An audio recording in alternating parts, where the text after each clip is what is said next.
Thank you for listening to Caleb vs. Self. On this episode, I speak with Brian Wells from the Homestead Journey Podcast and 3B Farms in upstate New York.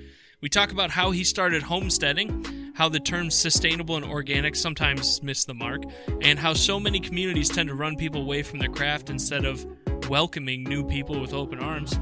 You can find Brian at the Homestead Journey Podcast, the Homestead Journey on Instagram, and on YouTube at 3B Farm and Homestead.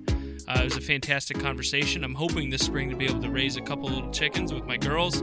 I'm probably going to lean on Brian for the wealth of information he has, not only on his podcast, but on YouTube as well.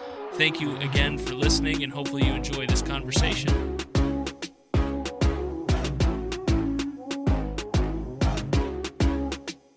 So, as always, Brian, thank you so much for hopping on. I've got Brian with me. I'm just going to hop right into it first and foremost. How is it that you got into homesteading, sustainable lifestyle, this whole thing that you're doing right now? Like, what's the origin story there? Really, it goes back to before I was ever born. My family and my wife's family really have roots in this kind of lifestyle of raising and growing a lot of your own food. And I think for our parents and grandparents, a lot of it was just, that's the way they had to live to survive. Right. So we grew up around this, and for us, we didn't have a name for it. It was just living. That's just how you lived your life. You planted a garden, you preserved the harvest, you raised animals. And now when I say we grew up around it, at some times in our lives, I think both of our families would have been considered more in the homesteading genre, so to speak, and other times not so much. It was kind of ebbs and flows a little bit. Okay. But we certainly grew up around this, and so it's just kind of been living. It's just life to us. And it was in 2017 I actually got some American guinea hogs, and that's when, as I was learning about how to raise them, that I discovered a name for what we were doing. That's when I really associated homesteading with a lifestyle. Now, before that, I actually remember my mom referring to herself as a homesteader, as they had bought a piece of property a few years after we did.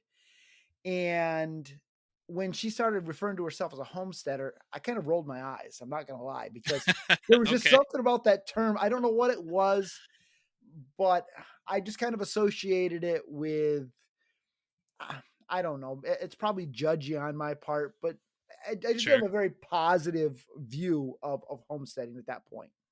And then when I discovered this whole world of modern homesteading, again, it was just like, oh, wow. Okay, that's what we've been doing all of this time. And it just kind of further fanned the flames and fueled me and really opened up my eyes to so many different things beyond what we were already doing.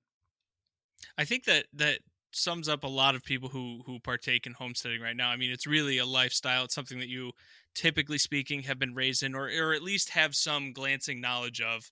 And if I'm not mistaken, if it's your folks, they have, oh no, I've lost it. The Hummingbee Homestead, is that what they call it now? Yeah. So they have a little over 2 acres, I believe it is. They refer to it as a Hummingbee Homestead. And again, I mean, I'm just told, to be honest, I've told my mom this, when she referred to it as a Hummingbee Homestead, I rolled my eyes.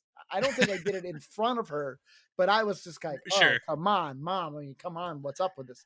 And now here it is, forward on a few years, and it's 3B Farm and Homestead, and we've kind of embraced all of this. But yeah, so they actually, on their homestead, they're raising, they've got a large garden. They raise chickens, they raise meat birds. They have honeybees, which is where the hummingbee thing comes from. Gotcha. And fruit trees. So they do a lot of stuff up there, and then a lot of canning, preserving of food, dehydrating, you name it. They do it. My mom's also a quilter. My dad loves to work with his hands and do woodworking projects. So it's a lot of just being a part of creating, almost, right? It might not be art for art's sake. It might not be music for music's sake, but it's creating. And it seems like they're really into, right, like you said, the quilting, woodwork. I mean, it goes far beyond, raising things. Absolutely. A lot of times when people think of homesteading, they first and foremost go to raising and growing food. And certainly homesteading, in my opinion, that's a big part of it. But homesteading really goes way beyond that. And there are a lot of activities I think that can comprise homesteading, whether it's making knives. I mean, just so many different things that really fit within the world of homesteading. Because to me, really, as you mentioned, homesteading is a lifestyle. Some people try to break it down into this list of things that you do or things that you don't do, and that's what qualifies you as a homesteader. And to me, it's more about living life and allowing uh, the way you live. It impacts virtually every aspect of your life. If you stop Hmm. to think about it, I refer to it on the podcast as a journey towards self-sufficiency, self-reliance, and sustainability. And as you really think that through, that really does impact so many of your life choices. Yeah, yeah, absolutely. I mean, what else, if I may, right? Because again, you're getting into these like general stereotypes of what a homesteader is as opposed to what a farmer is, and so on and so forth. But with homesteading, it seems to be any activity that is pursuant into being able to live a smaller footprint, whether it be a carbon footprint, whether it be whatever. And it could be done for different reasons. Some people just they just prefer to see where their stuff is grown, and their food is made, and other people might have more of a practical approach where they just enjoy being outdoors. I mean, are there any other things that you would put into that basket as a homesteader?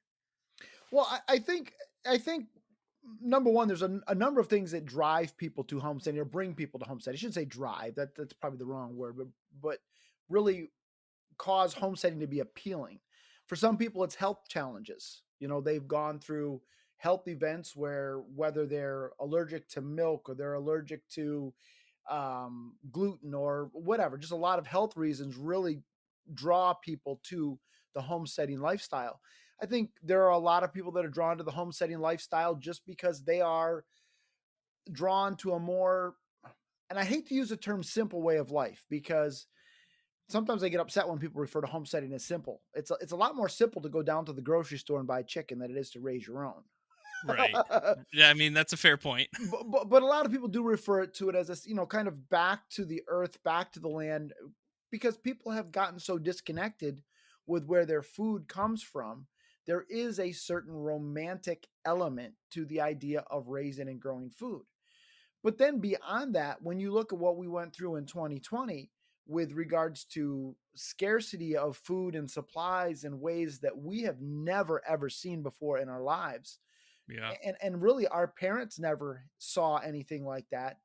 Maybe our grandparents or our great grandparents did if they went through the Great Depression, but that's really the last time that we saw things to this scale. Now, I know in the 70s we could talk about the oil embargo and things like that, but to the scale at which we saw it in 2020, I think that really opened up people's eyes to the fact that we have become very, very reliant on a food supply chain that is very fragile. Yeah, And I so I mean, think that's another thing. It's kind of funny. Prior to 2020, preppers and to a certain extent homesteaders were kind of looked on as kind of the crazy ones. And then all of a right, sudden right. in 2020, we were the ones that weren't quite so crazy after all. Um, but I think, beyond all of that, there is a sense to where certain people I think are just drawn to doing things with their hands and Yeah. making things, producing things, and there's just a sense of satisfaction that comes from that kind of a lifestyle that to me is unparalleled. If you were to have told me 15 years ago that I would be doing this, I would have laughed in your face. My Really? mom, Okay. my mom will tell you that out of her three boys, I was the last one she ever thought would be doing anything like this. I was always the bookworm. I was always the one who was kind of inside. My brothers were always outside, climbing trees, doing this, that, and the other thing. And I was reading books. And, now here it is. I've discovered this as far as beyond just the legacy that I grew up around, but I've embraced it as my own. My wife has embraced it. And I love it. I mean, it's just something that really, to a certain extent, sometimes consumes way too much of who I am. And my wife would probably attest that it consumes way too much of our finances as well. Yeah, But that's, sure. because you can spend a lot of money doing this. Yeah, Raising and yeah, growing yeah. your own food is not cheap. It certainly Mhm. is not. Well, it's interesting too, just because when you talk about the affordability, let's say, of, I mean, really, it's equipment. That's a huge factor. I know, was it back in 2018 you had gotten a tractor, which you did a nice video on. In the steps that you were talking about having to go through to make sure that you're checking all of those boxes of the things that you are thinking about doing, you're planning for in the future. I mean, that's a lot of things to take into account when you're purchasing equipment like that. And quite frankly, I have a tendency to overanalyze everything. I will come up with spreadsheets, and I mean, I go through and I look at the specs, and you know, That was the first thing you said in that video, by the way, is I had to get all the data first. yeah, Couldn't do anything until I got all the data. I'm just a data, and that's what I do for a living. I'm a data guy, for at my day job, and so I think this just kind of flows out of it. But yeah, for me, it's a matter of sitting down and just really analyzing things and trying to understand, does this fit my needs, and am I spending my money wisely, and not just trying to think about, does it fit my needs now, but trying to imagine, what are my needs going to be, that crystal ball, what are my needs going to be in 5 years, and then try and Mhm. say, okay, am I going to buy a tractor that's going to meet that, or am I, this piece of equipment, is it, am I buying it big enough so that I don't have to then buy something else because this wasn't adequate enough. Right. And again, I just, with just about everything, I probably am way. In fact, I even did a video, and people kind of laughed at me about it, where I sat down and I analyzed the cost per seed from like 10 different seed vendors. Yep. And so I would know which one provided the best value. Now, I had people push back and say, well, it's not just in the seed, it's how it germinates, and it's, the service, customer service, and yada. And that's true. But it's just who I am. I just analyze stuff probably way too much. And, but again, for me, part of it is you only have a small number of dollars to Mhm. allocate to this. I want to allocate them as wisely as I can. Do you think that homesteading as a whole, and I hate to use that specific phrase, but it's the only one that I can really use, but homesteading and that perspective of that lifestyle really lends itself to being able to look ahead that far? Because, for example, this last spring, I did a little raised garden with my girls. We grew tomatoes and whatnot. And I tell you what, at the end of it, when all the tomatoes are on the ground and I see how much has just been sitting there wasted, my thought is, oh, well, that's why people can, and that's why people do the things they do to preserve food for so much longer. Do you think that lends to that mentality in a lot of ways?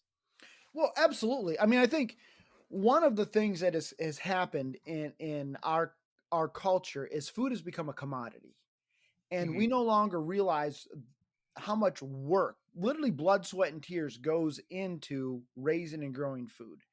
And so when you raise and grow food, and you realize the time, the effort, the energy, the money that went in to producing those tomatoes, and then you see them lying on the ground there just being spoiled, Yep. that's soul crushing. At least it is to me. And maybe it's just I'm a cheap son of a gun. I don't know.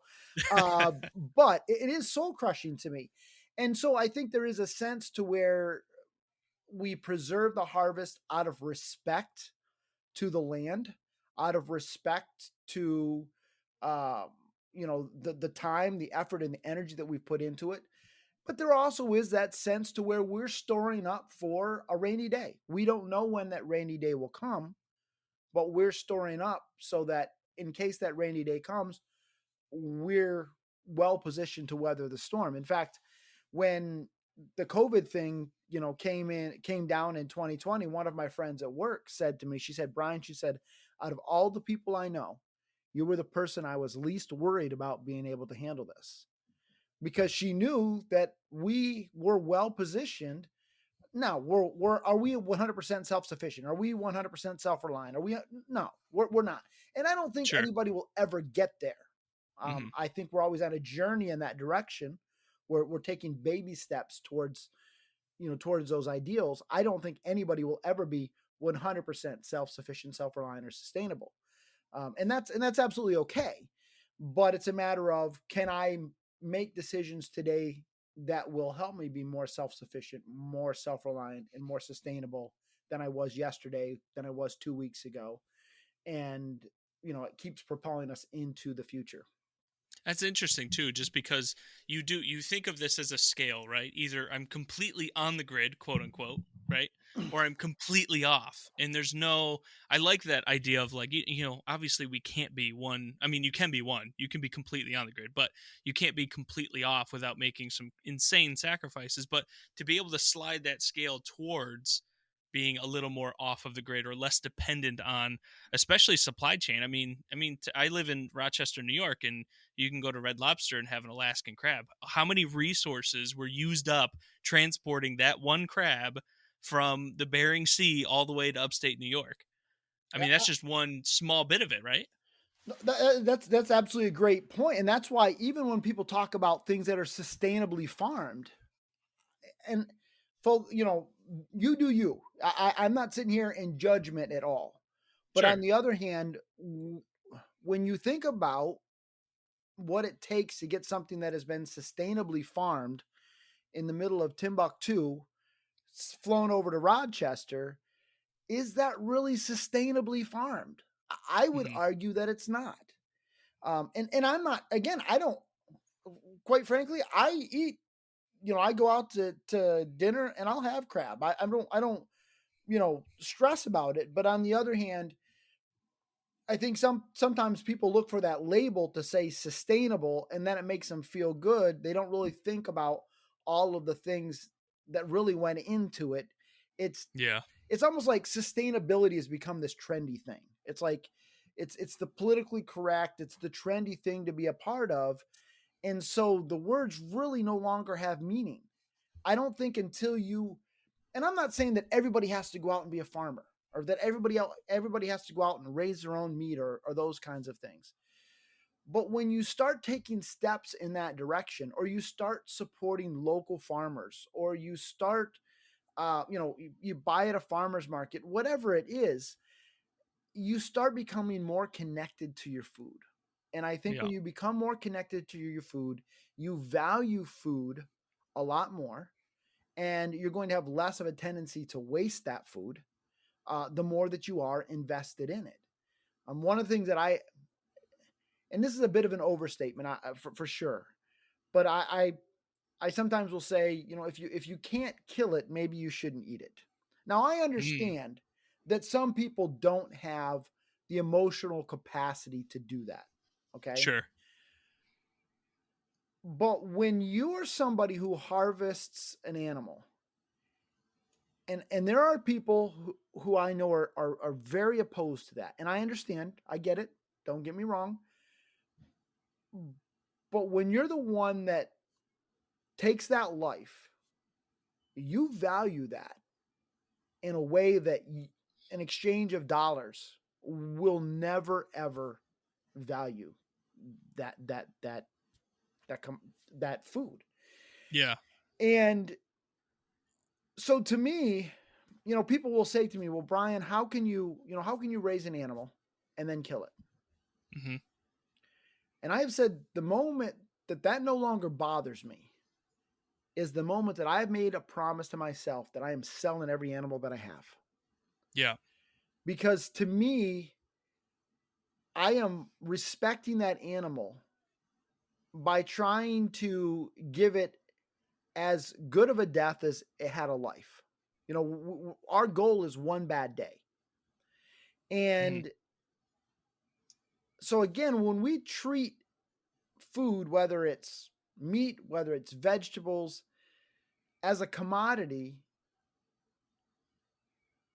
and we lose respect for it, we devalue it. To me, that's Yeah. not sustainability. Right. And there's a lot of spin-offs from there, right? Because and let me go right back to the beginning. You talk about being able to go to your local farmers market, support your local farmers, maybe even somebody who, for example, down the road from me, there's somebody who is a bee harvester, right? But why don't I buy my honey from that guy instead of, Tops or Wegmans or whatever? When you talk about that connection to your food, I wonder, and I'm not sure if you know this, but I wonder how much the more connected you are with your food, the healthier of a lifestyle you're living, just because you're more aware of what you're putting in your body and where it's come from.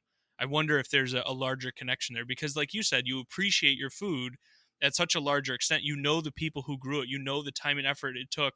If you did it, for example, I wonder if there's some sort of a correlation there to just having a healthier mental and physical lifestyle. I 100%. I think there is, and maybe I'm biased. Admittedly, Sure. I'm biased. I can't say Sure. maybe. Admittedly, I'm biased.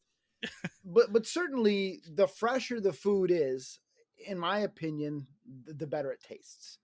Hmm. There is nothing that will ever compare. There's no store-bought tomato that will ever compare to a tomato that you have picked off the vine, that is still sun-warmed, and you bite into that tomato and those juices are dripping down your chin. That is heaven. That is Hmm. nirvana right there. There is no better tomato in all of tomatodom than that tomato. And so when you have good food like that, I think that you are going to eat better because the food tastes better. My uncle, he grew up he grew up around canned asparagus. Now, I don't know if you've ever had canned asparagus, but No, but it sounds awful. canned asparagus versus fresh asparagus Yeah. is like night and day. And he swore up and down that he did not like asparagus, that asparagus was nasty, until he had fresh asparagus right out of the garden. And now he can't get enough asparagus because it is just a totally different quality. Even when you're buying fresh fruits or vegetables at the supermarket, Hmm. and even if they're organic, um, and I don't want to go down a rabbit hole with regards to my thoughts on organic labels, so I won't. That was one of my questions, though, to be fair, Okay, well, Brian. if you want to open up that can of worms, I'm going to go there. Uh, but even when you think about those fruits at the grocery store, Hmm. those varieties have been bred not for taste, not for nutrition. They've been developed for transport, for long-term storage, all of those kinds of things. Yeah. Where heirloom varieties, they might be ugly fruit, but they taste good. They taste good. And so again, we joke about kids not liking their vegetables, but the crap that we fed them, I don't like either. Right. When you eat it straight out of the garden, or even stuff that you've preserved, maybe you've canned it, you froze, you fermented it, whatever it is, what you've done to preserve it, it tastes so much better. And maybe that's all in my head, that that it tastes better. Maybe it's just I want it to taste better, but I don't think so. I really think that it tastes better. And if it tastes better, you're going to have a tendency to be drawn to those kinds of things. And so I think that it does really contribute to an overall healthier approach to living. I see it in my kids when we had the garden. I mean, let's say there's, I don't know, I'll just pick something random, zebra cakes, which I'm a big fan of, although they're terrible for you. If you have them in the kitchen, like the girls, you can't have them. That's a once in a while thing. But you can have as many grape tomatoes or cherry tomatoes as you can pick off the vine. However many you want, I don't care. And over time, they're like, yeah, no, can I have some raspberries, or can I have some, and they're asking for these foods that I'll be honest, as a kid, I didn't ask for those foods. I Mhm. wanted candy bars and Gatorades and, all that type of stuff. So I think there's a lot of validity in what you said. And I see it in my kids, which is why I don't think I'm ever going to stop growing a garden, just for that one reason, if anything else. But And the yeah, other piece go to it ahead. as well is it gets you off the couch. At Yes. least for me, I am somebody. I did the whole go to the gym thing 3 times a week. I hated every minute of it. Absolutely hated every blessed minute of it.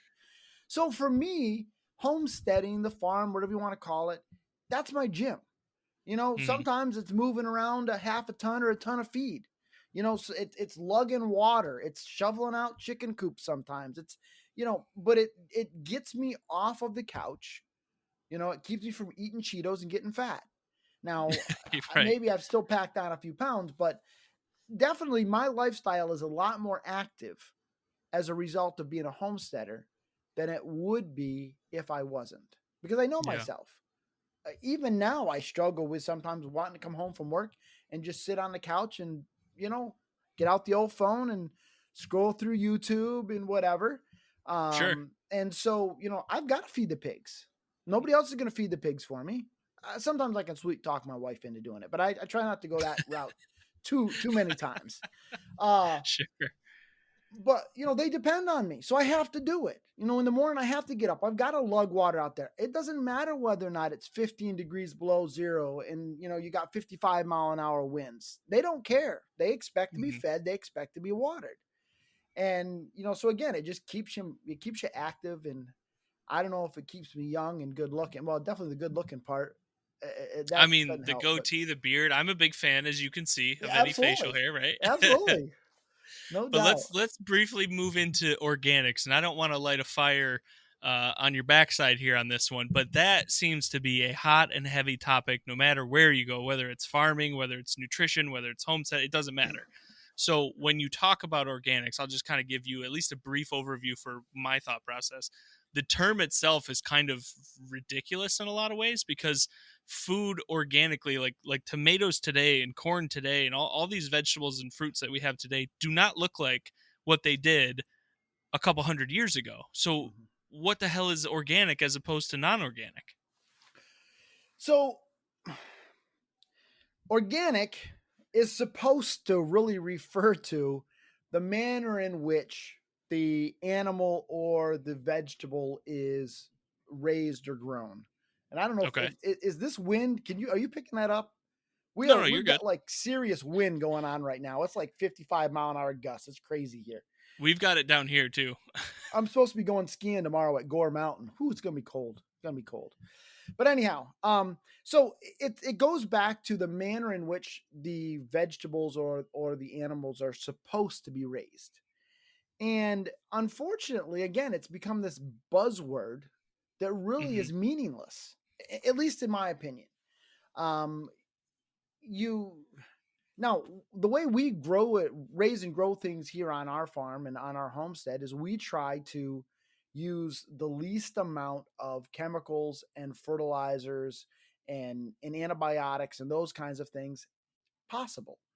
Um, but having said that, I'm also not going to sit there and watch an animal die because I didn't want to give it an antibiotic that I know would save its life. Like to me, that's insanity. So I think Okay. there's proper roles for some of these things that some people say, no, you have to go homeopathic. It's got to be all natural.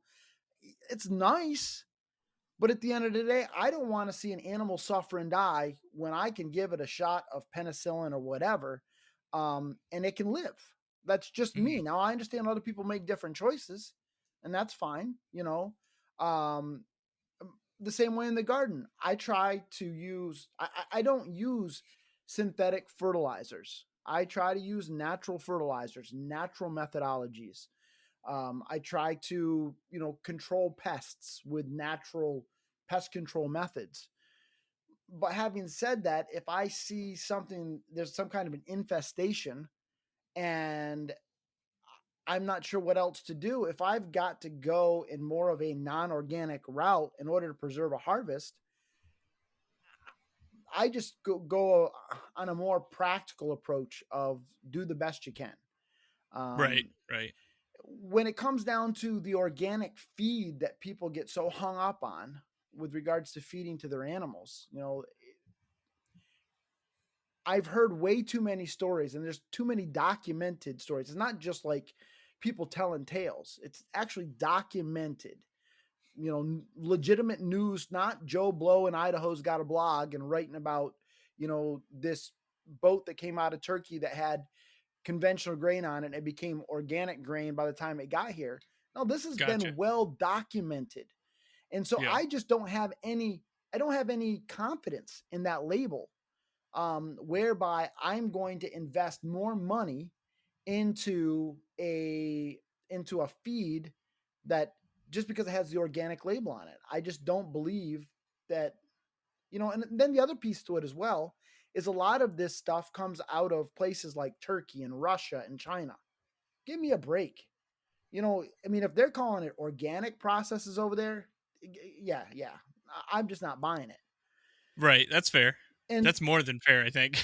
and so, you know, for me, I would much rather, and again, there are people who have a different perspective on this than me, and that's fine. It's all good. And I'm not going to say, there's some people that might say I'm a fake homesteader because I'm not full on organic and full on whatever. And great, if that's their perspective, you know, blessings on them. Right. Nothing you're going to do to change that. Not at all. Not at all. And to me, I think homesteading is a big tent anyhow. There's just a lot of different ways that you can homestead, and there's not one right way or one wrong way to do it. But for me personally, when it comes back to the organic piece of, you know, organic fed grain to my animals, I would much rather support a local farmer who may be raising things in a conventional method, but I know where it came from. I know the land on which it was grown. I know that it wasn't flown here from Timbuktu. You know, so to me, that's just as important as whether or not it's got this meaningless label as far as something is organic. So anyhow, that's my spiel on that. For me, it's a matter of trying to do the best you can with what you got. We try to be as organic as possible here. I really try to use, you know, a minimal amount of antibiotics in my animals. I tried to use, you know, up to this point, I've not had to use any kind of non-natural pest control methods with regards to my garden. But at the end of the day, if I have to, and that's what I have to do to preserve the harvest, I'm going to roll the dice and go that route personally, because you can't, you know, what am I going to do? Sit here and starve in the winter, but pat myself on the back because I was organic? That's insane to me. Yeah, there's definitely a fine line that has to be walked between the two. And I definitely understand for you saying, I'm going to do the best I can with what I have. But up to a point, if I'm going to lose my entire harvest, that becomes no longer worth it. Correct. All the effort, money, time spent trying to raise, whether it's your animals or your garden or your field or whatever it might be, at some point there's a tipping point where it just doesn't make sense to not salvage what you can, if you can. Correct. And, you know, even with our pigs, we have American guinea hogs. And American guinea hogs are a very, very, they're a very robust breed. They do very well on, you know, to a certain extent. I don't want to say poor feed, don't get me wrong, but you can put them in the woods and they do well. You can give them hay and they do well. Your growth rates are going to definitely be different. You can give them grain, no grain, whatever. They're just a great homestead pig, but they have been bred over years and years and years to have a certain, what's the word I'm looking for? A health to them, so that they're going to be more disease and parasite resistant. Gotcha. And so when, you know, you can definitely breed for those kind of character traits and those kind of conditions. And sometimes it's a long slog to get there. And, you know, we're, you know, those of us who are breeding now are kind of standing on the backs of those who have gone before us and have really developed a breed that is a little bit more hardy. But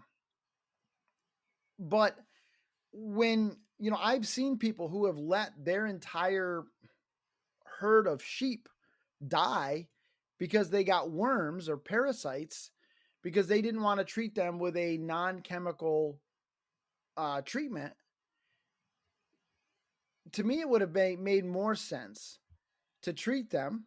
And if you don't feel comfortable eating it, then sell it on to somebody who does feel comfortable eating it. And then look for a bloodline that is going to be more hardy and resistant to parasites and whatnot that you're dealing with. But just to lose an entire flock because you want to be organic, to me, it becomes a waste. It almost becomes an oxymoron being a homesteader, because part of being a homesteader is being able to do with what you have everything that you can and not wasting. Right. So doing it that way doesn't make any sense, even in the homestead, you know, to me it name. doesn't. And that I'm man, it sounds like I'm being hypercritical here, and I don't mean to be, because again, each Sure. one of us have to make our own decisions. But for me personally, I just see that as such a waste. I see that as being not being a good steward of the resources that we've been entrusted with. Hmm. And I see that as being dishonorable to that animal, personally. Sure. So again, it's that, as you said, it's a balance. It's a fine line between, yes, you want to have a robust, very hardy animal that is not going to, be susceptible to, and then, if they get the parasites or the worms or whatever, you got to make a decision. Are you going to treat them? I just, I I like the idea that you're saying is like, look, just treat them and move them to somebody who can do something with them. That's much more practical than anything else that I can think of, as yeah. opposed to letting, an animal perish for no reason. I get you, but I'll move on from that topic because I'm sure that you could go on and on about that specific thing. But let's talk about these American Guinea. Oh, go ahead. Sorry. Well, I was gonna say I probably made a number of enemies with what I've just said too, because people that are straight up like hardcore organic people, it's like they're on that bandwagon, and man, if you're not on that bandwagon with them, then you're not on the bandwagon. It's so interesting because I hate to tie this to like today in the political climate, but it feels like that, doesn't it? Like if you're not all the way one way, then you're not us at all. And it's like, wait a minute, why can't we have some sort of a middle ground where we agree, like in your case, we agree that working towards some level of sustainability is good. Can't we just be happy at that point? Absolutely, and it's funny. I mean, I think the whole political comparison is a very good one, because it is amazing to me the there are a number of homesteading groups that I'm a part of on Facebook. I'm probably a member of way too many, but sometimes Sure. the arguments that people get in over stuff, and at the end of the day, you do you, man. If you want to be full on organic, and and let animals die, that's your business to me. Like, Yeah. I Yeah. hate Yeah. to see it, and I don't get me wrong, man. I'm not advocating animal suffering and abuse. I'm not. Right. But how somebody chooses to homestead, to me, that's their business. If we're together on that journey towards self-sufficiency, self-reliance, and sustainability, then you're my brother. You know what I'm saying? You're my Yep. sister, and we're on this journey together, and maybe we've got different perspectives, but we can learn from one another. And Hmm. you know we're on different stages. Maybe you're just more enlightened than I am, and maybe someday I will have the level of enlightenment that you have, and I will be full on organic, and then we can sing kumbaya together. I don't know, but Yeah. um I've never understood that mentality though, Brian, because no matter what it is that you're part of, whether you're, a computer scientist, whether you're a politician, whether you're a homesteader, I don't care. If you have people that are even remotely interested in doing what you're doing, why would you feel the need to like just reject them out of the group that's already probably small enough as it is, right? Absolutely. Like, we need each other. Right, right. And yet it's like, and you're absolutely right. And it doesn't matter, man. It's politics, religion, All of it. like, it's just like we The get whole into thing. all of these like factions, and it's like, okay, you want to believe what you want to believe, like, super strongly. Great, man. You go for it. Like, I have no problem with that. And I can Yep. understand why people do what they do, whether I agree with them or whether I don't agree with them. I can understand. Now, sometimes people are like just cuckoo, and it is what it is, Right. but they have the right to be cuckoo. You know what I'm Yeah. saying? I hope that people give me the space to be. Maybe they think I'm cuckoo, and that's fine. Yeah. It's all good. Right. Um, but I just wish people would embrace that a little bit more, Brian. Just like, hey, it's all good, dude. Like, if you want to do you, we can still learn from each other. I personally don't homestead at all, and I'm having a fantastic conversation with somebody who is really passionate about it. Like, there's no reason why we can't have this discussion and me say, or you say, well, you're not a genuine homesteader, so I don't want to talk to you. There's no what? value in that at all. Not at all. And the thing about it is, how in the world am I going to convince other people that homesteading might be a good lifestyle for them if I don't talk to people who aren't homesteaders? And Right. and and how in the world can somebody maybe convince me the error of my ways. And man, this is maybe be careful what you wish for, because, but if they Sure. aren't willing to dialogue with me Yeah. and have that conversation and give me the opportunity maybe to learn. Mm-hmm. But it's like either you're with me or you're against me. It's like, no, Yeah, dude, there's no in between. no Yeah. in between. And I hate to get you riled up, but I'm a huge, because I'm getting riled up too. yeah, but I'm a huge advocate of do the best you can with what you got. Yeah. None of us have a perfect situation. This piece of property that we're homesteading on is not the perfect piece of property on which to homestead. We have rocks out the wazoo. The soil is not very deep. I'm surrounded by trees. I mean, I could tell you 100 things that are wrong with this piece of property. If I were to go out and look for a piece of property on which to homestead, this probably wouldn't be on my list. But Right. it's where I'm at. And so Yeah. I'm going to do the best I can with what I got. I'm going to do the best I can with the knowledge that I have. I'm going to do the best I can with the resources that I have. And, just keep trying to take that next step towards self-sufficiency, self-reliance, and sustainability. That's all we can do. Just take that next right step. That's a hell of a mission statement, Brian. You should put that somewhere. Just looking for that next step. That's all we're looking for. Well, I wish I could say that was like original to me, but the pastor of the church that we used to go to, he would just always say, folks, stop worrying about 5 years from now and just take the next right step. That's all you got to do. Take the next right step. Man, there's so much wisdom in that. And it doesn't matter. It's extremely valuable info. Yeah. We get so hung up on a 5-year plan and we miss the next right step, whatever it is. Yeah. Anyhow, you want to talk about American guinea hogs? Well, I'm going to come to that, but let me backtrack just a little bit, because you were talking about how, even your piece of property that you're on right now, it's not perfect for homesteading. It wouldn't even make your top 10 list or whatever that might be. And I was watching one video where you were working on putting up another chicken coop. It looked like, I believe it was for meat chickens, and it was a video called Project Oops. Now, Project Oops, does that in a lot of ways sum up beginning a homestead? Absolutely. Now, now, I will say this much. People say the best way to learn is from your mistakes. I say that's hogwash.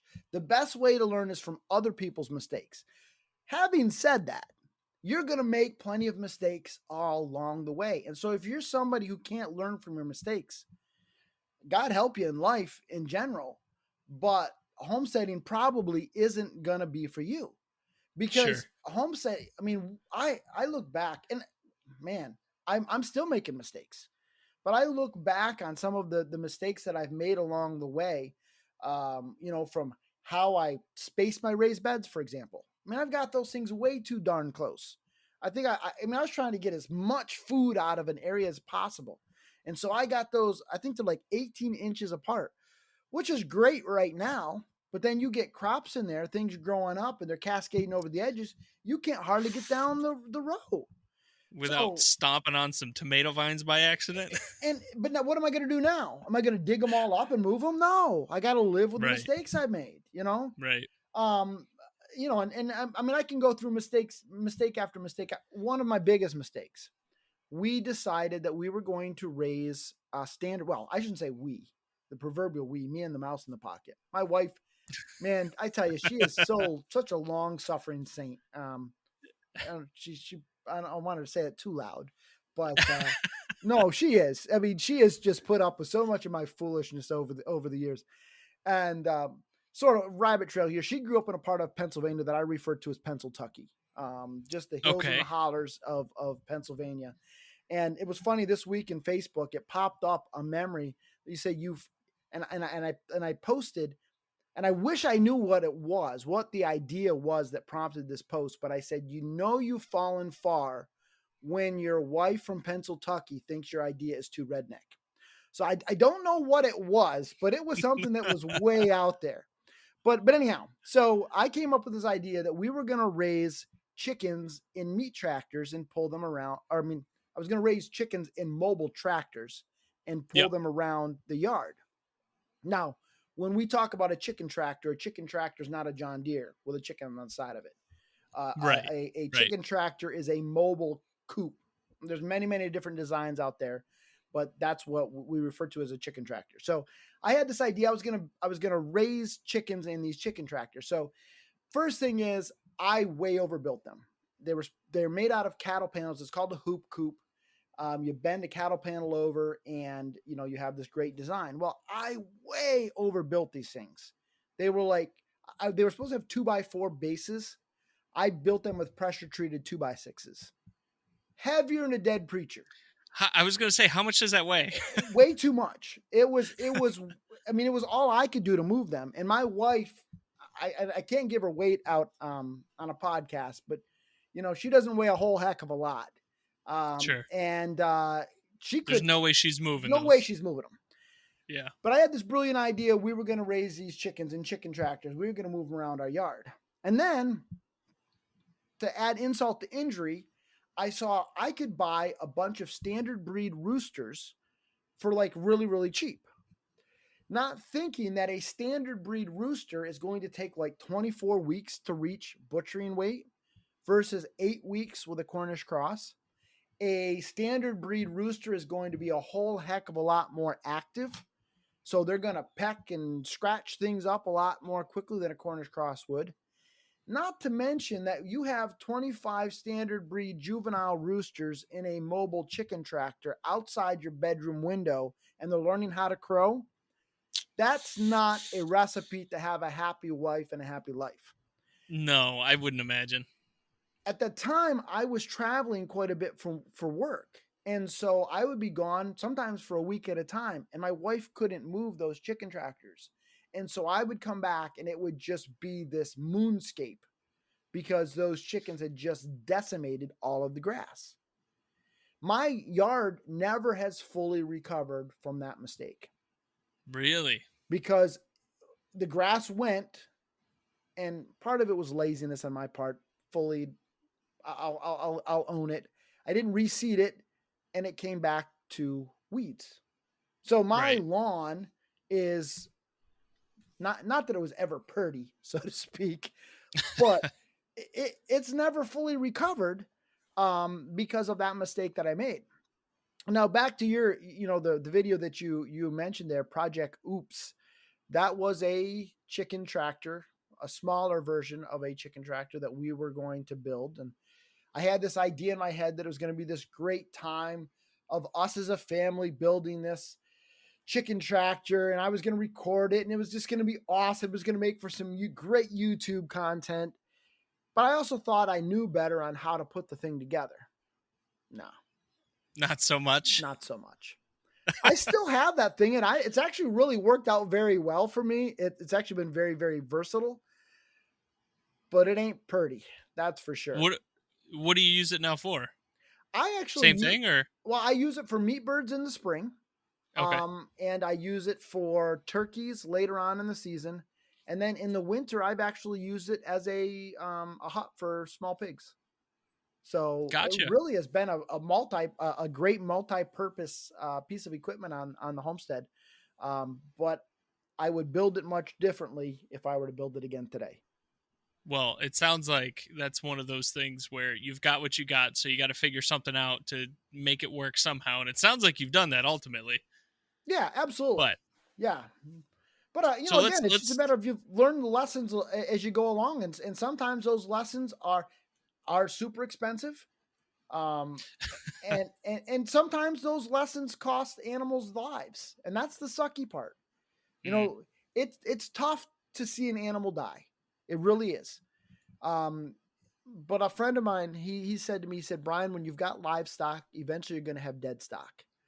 And that's true. You can have the best environment, but sometimes things just don't go according to plan, and animals are curious and they do stupid things. And the next thing you know, you've got an animal that's injured or dead on your hands. And sometimes it's no fault of your own. And sometimes it's because you made a stupid decision. And those mistakes, I think, are the ones that hurt the most. So let's move into the guinea hogs there, because there was one video you uploaded, I think it was like 2018, where you brought 2 or 3 of them to be processed. Mm-hmm. And you talked about, and that's where you actually, I think it was episode 60, where you had said what you had said earlier. If the day I don't feel anything is the day I will not have animals anymore.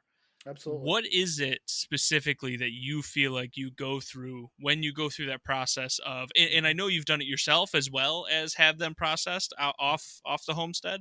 Is there a difference between the two, and what ultimately is it that you're feeling for the animal in that moment or in that time? Yeah.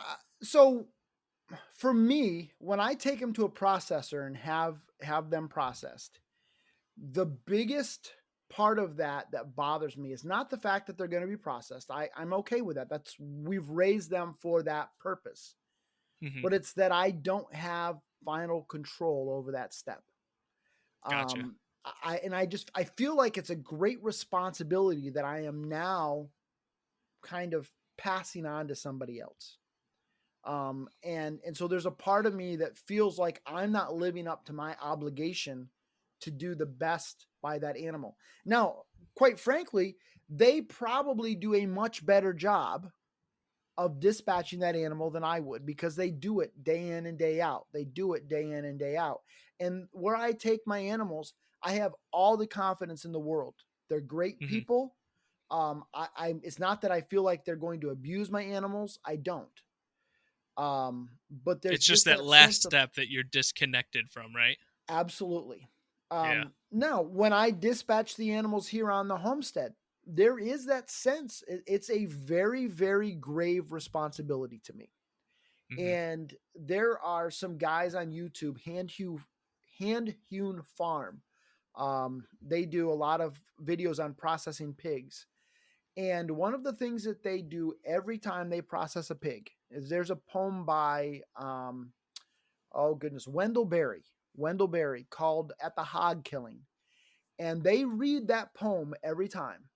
And then they take a shot and toast to respect and to honor that animal. And to me, there's just something, and maybe it's just the romantic in me, I don't know, but there's just something about that, just taking time to consider the gravity of what you're doing and the fact that, what you're about to go through is a very, very serious thing. And I don't want to misquote the poem, but one of the things, kind of the end of the poem, it goes something along the lines of, as we turn hogs into people, hopefully not the other way around. And it's very, very powerful. But it's a matter of understanding where our food comes from and being connected to it. And once you do that, you want to use every piece and bit of that animal because you want to honor it. It's given the ultimate sacrifice. It's died so I can live. And I know that sounds dramatic, but it's the truth. That animal has given its life so that I can live. And so I don't want to waste a morsel of that animal. We talk about from nose to tail. I actually did a podcast episode called From Beak to Butt, kind of riffing off of the nose to tail thing with pigs and talking about with chickens. But again, just this idea of understanding that we don't want to waste anything. And in the United States, we think about, okay, yeah, we love bacon. I mean, most people love bacon. And if you don't like bacon, there's something wrong with you. I'm sorry. It's sure. like people that don't like chocolate and don't like bacon, I don't trust them. No. Those are the two? Bacon and chocolate? Okay. Bacon, chocolate, and maybe coffee. I don't know. Those are like the three. But no. But we love bacon, we love ham, we love pork chops, we love those kinds of things. But man, you talk about eating pig ears, man, pigtail, how could you do that? And then you get down into eating, stomach, or heart or liver. And, we in the United States think that we're a little bit too good for that kind of stuff. And I think it's very sad. We turn up our noses at that. And we're missing a lot in those innards absolutely. as well, as far as the liver and the heart and the intestines. Like the amount of micro and macro or micronutrients you get out of that is outrageous. And the thing about it is, yeah, okay, we all probably have had that nasty liver and onions. You know, at one time or another. Many people have That's had my that. dad's favorite dish. I don't know why, but Yeah, and I'm not too now, I've had liver and onions that I liked, so sometimes I think maybe okay, it's the way it's cooked. gotcha. But by and large, I'm not a fan. I'm not a fan. But we went to a restaurant a couple of years ago, and they had it's actually a Spanish restaurant. They have the tapas menu, and they had a liver pate on the tapas menu. And so I said, I'm going to roll the dice on this, and it was liver and bacon, and I don't know. And let me tell you something, dude, I couldn't get enough of it. It was just absolutely delicious. And, so I think sometimes it's a matter of we don't know what we don't know. And so we think that's kind of gross, or we've had bad experiences with something. I did another video on how to cook a pig heart. It's actually Yes, one of my most watched videos. I think after the tractor video, how to cook a pig it heart is like is. number 2.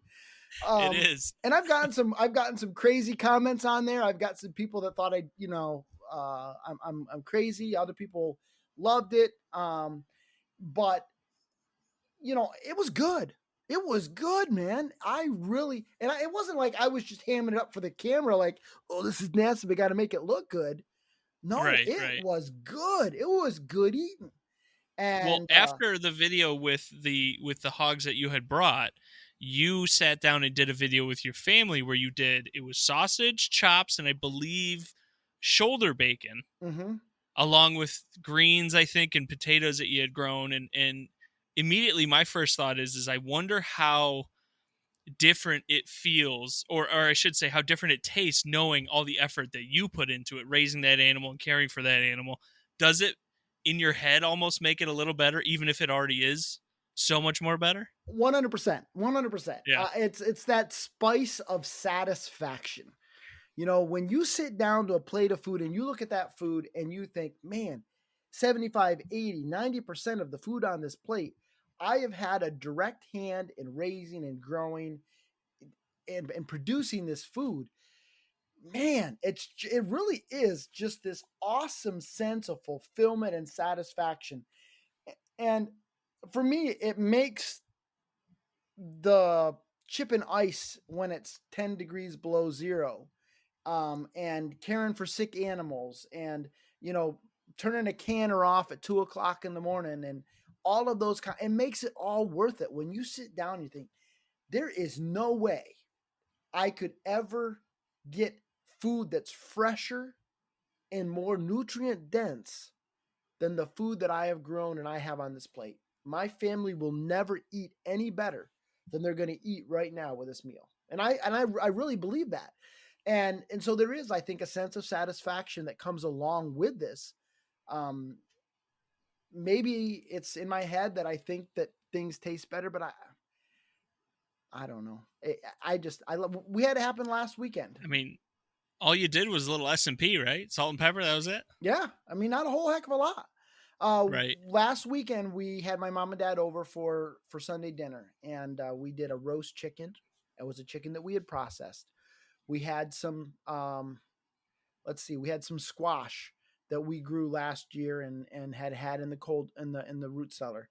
We had some applesauce that I made. Everything on that plate, with the exception of the rice. We haven't started growing rice here. Right. But Sure. everything else on that plate was stuff that we had raised, grown, produced, processed here on the homestead. And that was just such a great, wonderful feeling and accomplishment. It really was. So let me steer the direction slightly differently for you. I'm hoping this spring to put up a chicken coop. I've already checked. I know you and your boy said the first things you should do is check your local regulations and laws. Mhm. I'm good. I'm clean. I can have up to 6 chickens. For a beginner, Yeah. what would you recommend? What would you suggest? Is there a book, or is there a breed, or is there something that you would point to and say, if you're going to do anything, at least do this? Well, first of all, I would recommend that people listen to the podcast series that I put together on raising chickens. So I think that's a Yep. great resource. No, It'll be in the link of this one if yeah. you want to find it. There are a lot of great resources out there with regards to raising chickens. Now, having said that, you do need to be careful, because just because somebody put it on the internet does not make it so. And I do see so much bad information with regards to raising chickens, even on well-known blogs, well-known forums, well-known homesteading groups. Um, and take it for what it's worth. That's my opinion. Sure. But there are certain things that some people will recommend that you do with regards to chickens that I say is hooey. And so just keep that in mind. But as far as getting started with chickens, it's a matter of just getting them. They're not that complicated to raise. They're one of the easiest animals to raise, one of the easiest things to keep. And you give them food, you give them water, you give them a shelter where they can get in and out of the wind, and that's it. If you're wanting them for eggs, you give them a nesting box. I mean, they're not really complicated animals to care for and to raise. So I think pretty low maintenance overall. big time. Yeah. You give them feed in the water. You give them, you give them feed in the morning. You give them water in the morning, and you gather the eggs in the afternoon. You check the water to make sure they didn't run out, and that's it. If you've got predator problems, then you might need to lock up your coop at night. Sure. But now, knock on wood here, we've been very, very fortunate with regards to nighttime predators. We don't lock up our coop at night. The chickens come in and out as they will. And we don't free range them. We do keep them in a run because we do have a lot of aerial predators here. Yeah. So we try to keep them in that run. And then we have this owl that we kind of move around on the outside of it that's supposed to fool the aerial predators. I don't know if it works or not, but gives us something to do, I guess. But yeah, I mean, now some people will free range them, and certainly free ranging chickens is a great way to handle ticks. But it's also a good way to make enemies with your neighbors. Yeah. It's a Yeah. great way to make enemies with your wife, your husband, your significant other, because they step out onto the porch into a nice warm pile of chicken poo with their bare feet. That's not pleasant. Right. And they will poop right in front of your door. I mean, it's like they're going to find your door the worst place to do it, and that's where they're going to go. They'll get into your garden, they'll get into your flower garden. So free ranging chickens, it looks nice on Instagram and Pinterest, but it does come with its own set of downsides as well.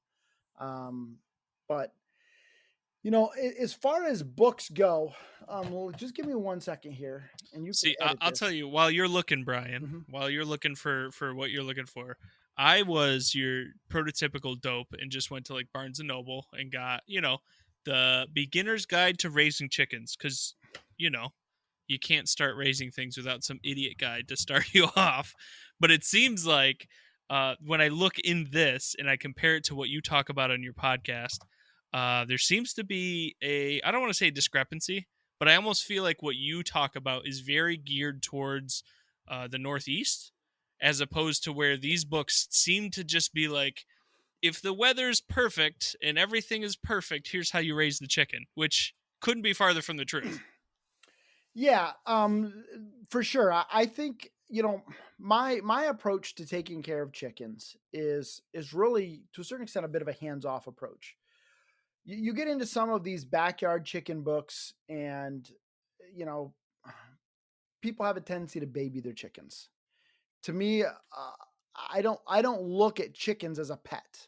The chickens are there to produce meat. They're there to produce eggs, and I certainly try to make sure that they're well taken care of. But if my chicken's got a boo boo, I'm not running it to the vet. Gotcha. And there are some people that will sink a couple $100 into a chicken by taking it to the vet. That's just not how I roll. Um, I try to bind up their wounds as best I can, and I have my little uh, first aid kit for animals on the farm. But it's very basic. I'm not going to stress too much about it. If the animal dies, or if it looks like it's going to die, I might cull it, just so it doesn't suffer. Right. But I'm not going to run it down to the vet and get a $200 bill for a $15 chicken. Right. Right. That's just not how I roll. So That's the difference between a pet and a farm animal, essentially, right? yeah, absolutely. Absolutely. And I You know know. there are people that are probably going to think I'm cruel and inhumane for having that kind of a perspective. And I get that. But yeah, it's the difference between a pet and a livestock. And when I have chickens for a particular purpose, um, that's what they're here for. And so again, I've just chosen to do the best I can with what I got. And Right. at the end Right. of the day, I cannot afford to keep incurring vet bills because my chicken has a little bit of frostbite on its comb. Um, I just can't. And so that's one of the things that I have found kind of in the era of Pinterest and Instagram, that a lot of chicken keeping is really geared towards pretty pictures. My opinion, That's true. It's really glamorized, isn't it? people will build these chicken coops that are just insane. I saw one that had a chandelier in it. And then I looked at that thing and I thought a chicken has never been within 50 yards of that chicken coop. Because I know what my chicken coop looks like. And it's dusty and it gets dirty. And, and, Right. we use what's called the deep litter method. So what you do is you just keep adding wood chips or hay or whatever it is that you use. We use wood chips, and Okay. it composts down, and then you clean it out a couple times a year. It is actually a very sanitary way to keep chickens. It's a great way to keep chickens warm in the winter. Um, but it's also a very dusty way to keep chickens. And so when I look at these, some of these pictures of these chicken coops on Pinterest and Instagram, I'm thinking that's crazy. It's weird. I don't, and then you look at some of their backyard setups, and it's just beautiful, opulent, nice pea gravel and luscious green grass, and I'm thinking my chickens would have that torn up in 2 weeks. There's And a in the tea party happening over here right next to the chicken coop, and Yeah, they'd have a there's all dust sorts of bath over outrageous. here. They'd be pooping over Right. there. I mean, it would, it's just it's not realistic in my opinion. Right. And that's one of the downsides, even outside of chicken keeping. I think that a lot of homesteaders have a tendency, a lot of modern homesteaders that have a YouTube channel or Instagram page or whatever, really have a tendency, and I think it's just human nature. They're trying to portray the beautiful, the idyllic part of homesteading. And what gets lost is that sometimes homesteading is stinky and muddy and nasty, and it's sad and it's heartbreaking and it's frustrating and it's angering and it's just life. And that doesn't really translate well to Pinterest and Instagram. It's so disheartening though, Brian, because not only do people do that with their YouTube channels and their homesteading and what else have you, but they're doing that, I feel like, in a lot of ways with their lives as well. They're Absolutely. hiding all of the dirty, gritty, depressing, sad parts of life, which the truth is that in those moments, that's when you need to be with other people and Yes, communicate with other people more than when you're happy and things are going well. absolutely. You know, Absolutely. it's, I don't know, it's weird to see that in today, and that's part of the reason why I even started this podcast, is to try to find other ways to make connections with people that are Mhm. not in my scope, they're not in my world, and I get a glancing blow at worlds like yours, and not hold back from the truth of it. I mean, like you said, taking an animal to be processed or processing an animal yourself, that's a no bullshit thing, pardon my French, but that's a real thing that has to be done, Mhm. like you said, to live. And to take away from that and to hide those things beneath is just so disingenuous, I feel like. Absolutely. And as you were saying, life is life. Hmm. And we, even outside of homesteading, as you were saying, we have a tendency to just try to put on this veneer of Everything's great and grand and glorious. Now, on the other hand, nobody likes a whiny butt either. You know, I True. had one friend that was like, everything that she posted on Facebook was bad and sad and horrible, and life was coming to an end and yada yada yada. I've never unfollowed anybody. I mean, defriended anybody, but I unfollowed her because I couldn't take it anymore. I just wanted to jump off a building. Right. So there's a balance there, but we got to be honest with people. I don't want to attract people and say, come on over to Homesteading. It's this great way. It's fulfilling. You're going to sit down and you're going to have this great plate of food, and you're just going to feel so satisfied, and it's going to be just wonderful, and it's going to be a bed of roses, when along the way you've had the animals that have gotten sick and the animals that have died, and you've had the muck and the mud and the nastiness, and you've had crops fail, and all of that stuff that happened. What's the point of me painting that kind of a picture? That's not true. It's not real. So I think the same, coming back to the whole chickens thing, chickens can be dirty. Chickens, to be honest with you, you get chickens and you see what chickens eat, and then you might think twice about eating chicken. Yeah. People talk about pigs being a nasty animal. Man, pigs are clean compared to chickens. But you really do. You appreciate eggs. I mean, and if you raise your own chickens for eggs, let me tell you something. And it's not just in your head. If you crack open an egg out of your coop into a frying pan next to a store-bought chicken egg, you will see a huge difference in the way that the yolk is colored, in the way that the egg white runs. You know how you have those, the stereotypical egg, the fried egg, it's kind of this nice, maybe oval white shape with the yellow center. Try getting that out of a store-bought egg. It never happens. The white just runs all over the place because they've been sitting around forever. Yep. But with a fresh egg, you get that because that egg white is still, it's still thick, and then the yolks, oh my goodness, they're so creamy, and they're almost orange. They're so nutrient dense too, if I'm not mistaken. Absolutely. Just because the color for the color difference, you've got like this pastel yellow as opposed to this almost borderline, like you said, orange, like orange. It is. Yeah. And there's so much more nutrients, and it's apparently so much more better for you. I'm not a scientist, but scientists have said so. So I'll go with that. And I'll go with it. And if nothing else, if it's not better for you, I will promise you, they taste 100 times better. There is just, and I don't think that's all in my head. I mean, people who I have a guy who drives an hour one way to my house to buy eggs. Now, he's a retired guy, and I think he likes to drive more than he likes the eggs. Sure. But I've developed a great relationship with him. Super, super nice guy. And it's not that my eggs are anything more special than somebody down the road that's selling eggs, but it's just the way that you raise chickens to produce those kinds of eggs produces a much better product. And it does taste better. And yeah, the scientists say that they're better for you. So I'm with you. I'm going with the scientists. That's what we're supposed to be doing right now, is follow the science. So that's true. That is true. We'll go with that. I appreciate all the time, Brian. I appreciate everything that you've talked to me about. I'm completely sold. If I wasn't 2 hours ago sold about raising chickens for eggs, I am now. So I hope this spring I'll be able to build one, take a couple pictures, and send them to you. Hopefully you'll be proud of me. Absolutely. Building up a coop and getting some chickens. Yeah, any kind of questions you have, let me know. I just love helping people. And I want people to take those baby steps towards self-sufficiency, self-reliance, and sustainability.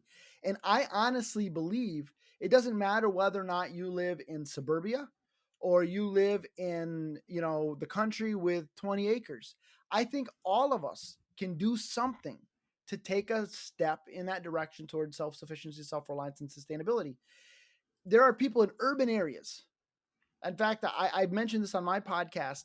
There's a family down in Australia that have an 800 square foot backyard, And out of that 800 square foot backyard, they claim, now I can't verify this, but I've seen their pantry. Sure. They claim that they raise 80 to 85% of their food from an 800 square foot backyard. That's wow. Now, what they're doing is they're doing succession planning. They're doing vertical gardening. They're bartering with people for things that they can't raise and grow themselves. But that's all part of the homesteading thing too, right? Isn't bartering a big piece of Absolutely of being able to achieve certain levels of, hey, I can raise chicken here. You've got a hog there. I'll tell you what, I'll trade you, 50 chickens for half that hog at the end of the year or something. Bingo. To that effect, right? That's part of it. Absolutely. And that's where some people that's where some homesteaders, I think, go way wrong. They get, they have this thing where I've got to be self-sufficient, self-reliant, and sustainable, which means I've got to do all the things. I've got to grow all the things. I've got to raise all the things. And, a lot of people think of Ma and Pa Ingalls from Little House on the Prairie as the quintessential homesteaders. I don't know why, but that's kind of in the American psyche. When people think of homesteaders, that's who they think of. Well, if you've ever read those books or watched the movie, you realize that even Ma and Pa Ingalls were bartering with people. They were trading with people. Pa would go to town and buy supplies. He would go work for somebody for a day, for a half, whatever it is. And I think as homesteaders, we should do the same thing. Absolutely right. I don't need to raise all of the animals. I raise chickens. You raise pigs. We swap. Everybody's got pork and eggs, pork and chicken, right. Whatever. Right. And it works out well. So yeah, certainly I think bartering can be a great part of homesteading. Anyhow. No worries. I think, to be honest with you, Brian, in a few months from now, I'll probably reach back out to do a part 2 because I have questions here that are unanswered and I don't want to take up too much of your time, but I do appreciate all the time you've given me. I appreciate you hopping on the podcast. If you're interested in anything Brian is working on, all the links will be in the description of the podcast. Check out especially his podcast. There's a ton of valuable information there, whether it's gardening, hogs, chickens, you name it, it's all in there. So again, Brian, I appreciate your time, man. Thank you.